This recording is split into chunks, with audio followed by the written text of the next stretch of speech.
Yep, that's all you do, Sam. It's pretty easy to put together. All right. I think you've done a fantastic job. Maybe this time you'll get it right. Well, I tried to, I want to see what would happen on the racetrack if this was not on there. Well, the wheel does. Welcome to Sam's Garage, presented by NHOU Undercoatings.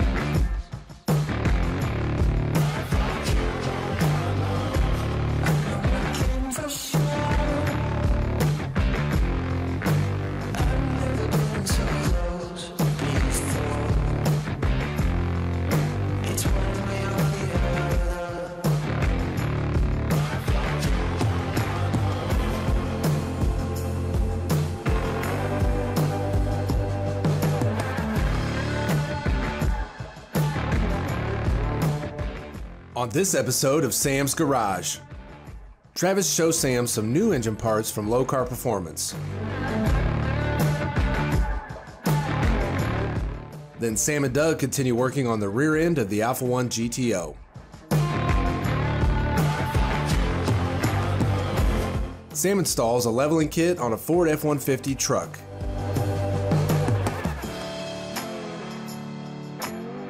And we see what Joe DuPont from NHOU has in store for a customer's off-road Jeep.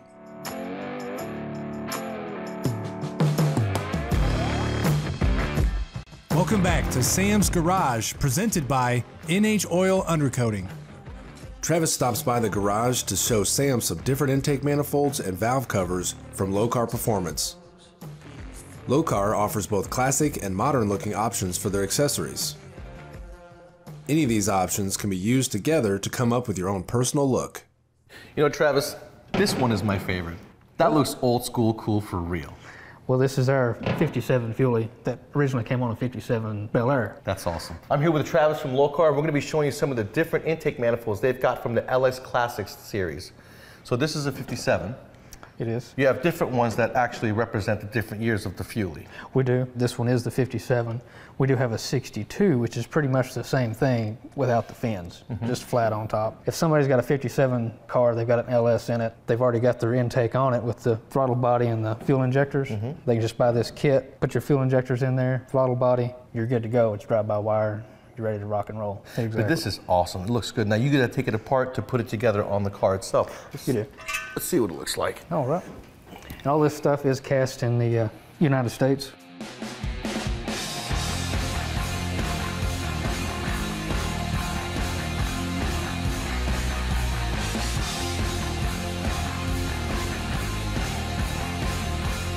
Man, that is awesome.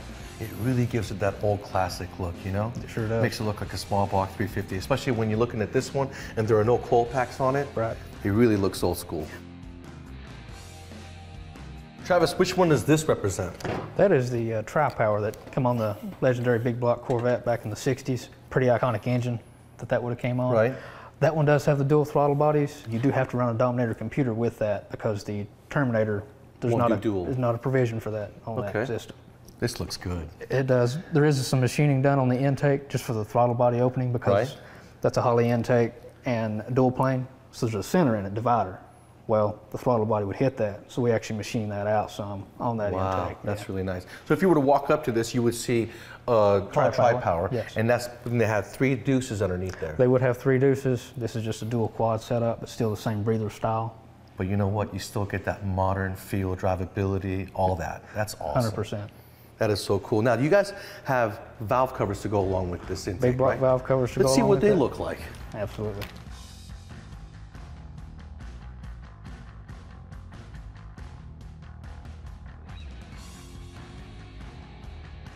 What do you think about those, Sam? I think they're very, very pretty. Thank you. Those are chrome, right? Yes, they are chrome. Yeah, you can tell. That's deep.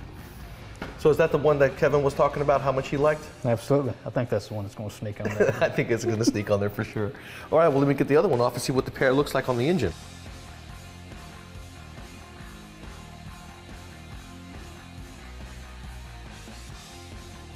The cool thing about the LS engine and these big block valve covers is because the ports, the exhaust ports, are very similar to a big block exhaust port. As a matter of fact, one would really think that it's a big block, especially with that intake manifold on there.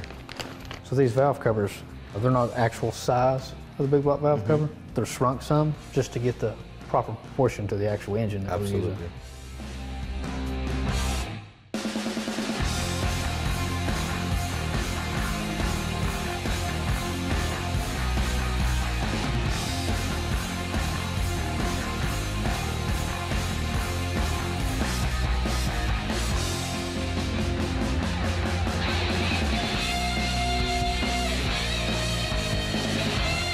That is beautiful. Now I can see why Kevin wants to put these valve covers on the Jeep. Absolutely. Totally.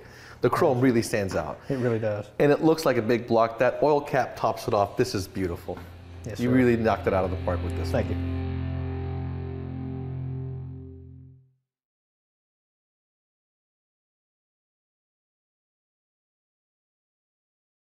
Welcome back to Sam's Garage, presented by NHOU Undercoating. Sam and Doug work on completing the rear end of the Alpha One GTO.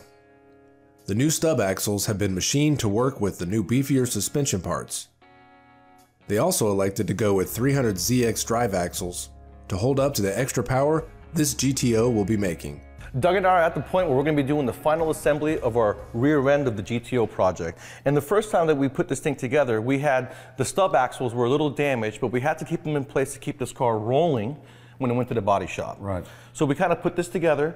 Now we've got the real stub axles, and you took them to your shop and you grinded the edges. Tell them why. Yeah, and really what we want to do is we turn the edges on here, and guys, it's real important that you have a great relationship with a machine shop, because when you get parts in, they're not always going to fit exactly the way you think they're going to fit, so we had to modify it, and it's real important. We put it on a lathe, we turned it. The last thing we want is the stub axle to be out of balance, so if you're spinning it, moving at a high rate of speed, you don't want the tires and stuff to be shaking.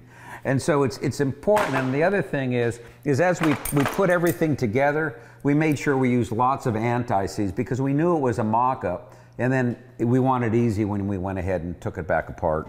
So now all I gotta do is transfer over the new bearings that we installed last time onto the new stub axles that we're gonna be using this time, and then we're gonna go in with our modified flanges, because we are gonna be using a twin turbo 300ZX drive axle in the rears. So this stub axle has got a modification flange that you had welded onto this. Yeah. What we had to do is we had to remachine stuff. We had to go weld it, make everything solid. Once again, keep everything in balance. These are real important little items that you have to do. That machine shop's real important for you. So we got our new stub axles in place. We got the bearings transferred over. I'm gonna put in my spacer. And this is basically gonna sandwich the two bearings inside the knuckle, keeping them from going to each other, right? Right. It's gonna keep them separated. Yeah. Then we're gonna install the new flange that Doug had welded onto the flange that's gonna actually hold the axles in place. We're gonna put that right there on top. Once we put it in the knuckle, then we're gonna bolt our axles to it. Anytime you guys are doing assembly work, please pay attention.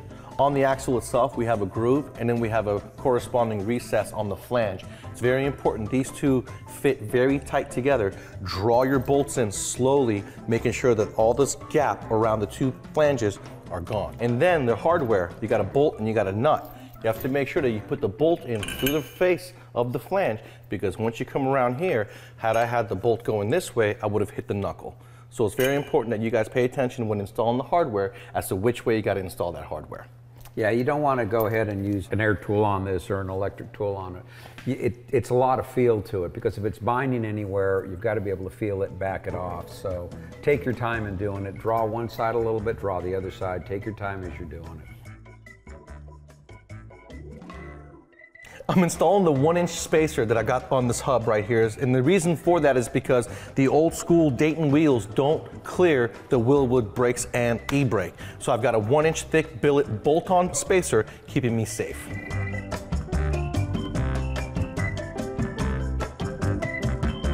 Sam, this rear suspension looks absolutely wonderful. You know, it was a little bit of work, you know, beefing everything up, having everything done out of the aluminum. It's lightweight, but extremely strong. It just looks beautiful. We just have a little more work to put the sway bar in, to put the differential oil in, but it's looking great. Absolutely, I do agree. It's going to work out really nice. The only thing I do have to do is we're going to have to relocate the e-brake cable and the brake hoses, because as you can see, with the axles in place, we've got a little bit of interference there. Yeah. And when it comes to filling with the differential, guys. We just installed an LSD in this car. Depending on whether you use a clutch style or a torsion style LSD, you want to pay attention to the fluid you install.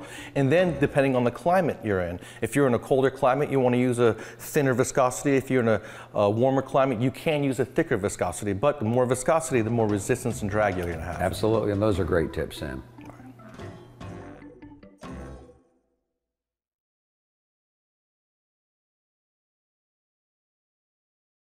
Now back to more Sam's Garage.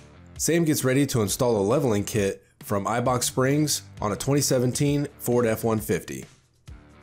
The leveling kit is designed to provide a balanced ride quality on and off-road by providing 1 to 3 inches of height adjustment in the front of the truck. I got a 2017 Ford F-150 in the shop. I'm going to be doing a leveling kit on it, and I'm going to be using iBox. That's right, iBox. Now, normally they're known for doing lowering kits on cars, but they've been in the truck market recently, and they've done a better job than everybody else as far as shimming the front. Usually you'll see a pad in between the strut and the body of the vehicle. In iBox case, they give you a whole new coil spring and shocks. That's going to give you the lift that you're looking for and the ride you're after. Now, I recommend leaving the nut in place when you're addressing the upper A-arm. You're going to have to remove this out of the way so you get access to your spring. I'm using a brass hammer in order not to damage the knuckle, but leave the nut in place because you don't want this to surprisingly bounce out and cause a problem. Now, anytime you guys are doing a suspension job like this and you're pulling the knuckle away from the vehicle, you want to make sure to give slack to your cables and or hoses. In this case, being four-wheel drive, I got a vacuum hose, a brake hose, and an ABS line. ABS line is very fragile, so make sure you do this job correctly. I got the spring on the bench, and it's time for me to reuse the upper mount, and I'm going to be transferring over the perch as well. The new shock from iBox comes with different positions on the bottom where the perch is going to sit, and this is basically 1.5 inches. I got 1.25 inches lift with the spring, and if I wanted to go higher, all I gotta do is move that snap ring up. It's 1/2 inch increments. I bring that down, put the perch on there, and that's gonna give me more lift. I want just 1.25 inches lift. We're gonna leave the back alone. So if you notice, when you guys are doing something like this, regardless of what kind of car it is, regardless of what you're doing, you wanna mark things, okay?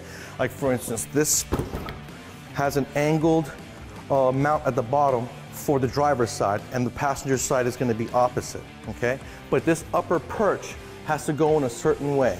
So you definitely want to take and make a mark and reference between the top and the bottom. That'll make it much easier for you to put this strut assembly back in the truck without having to fight anything being out of alignment. When you guys are disassembling your strut assembly, you are going to have to knock off the cap for the strut in order to get the original perch off the strut so that you can reuse it onto the iBox. Now this is a 2.75 lift up front. You got 1.25 on the spring, then you got 1/2 inch increments giving you up to 1.5 inches right there. All you gotta do is move the circlip up, put your perch down. Make sure that circlip is perfectly in its groove because you're relying on that to keep the spring in place. We're gonna put this on the strut, then we're going to put the factory perch on there, then I can assemble the spring. Anytime you guys are working with a puller and you're putting pressure on your tool, you want to lubricate the threads. That way there's no galling and it'll work a lot better for you.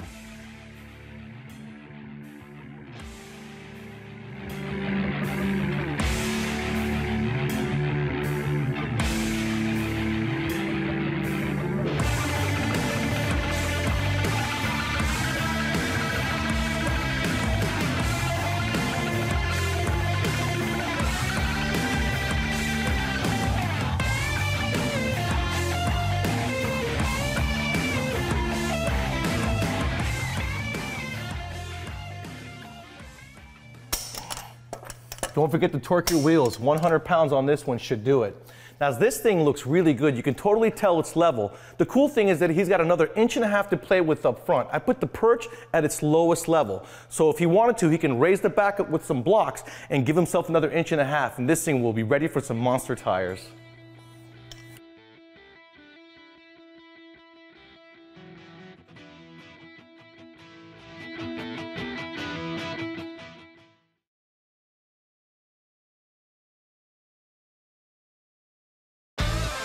Welcome back to Sam's Garage, presented by NHOU Undercoating.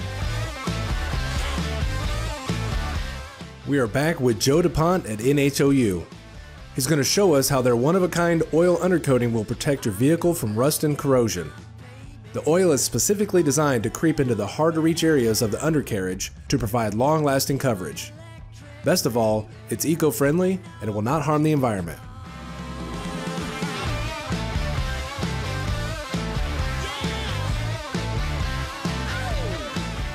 Hi, William.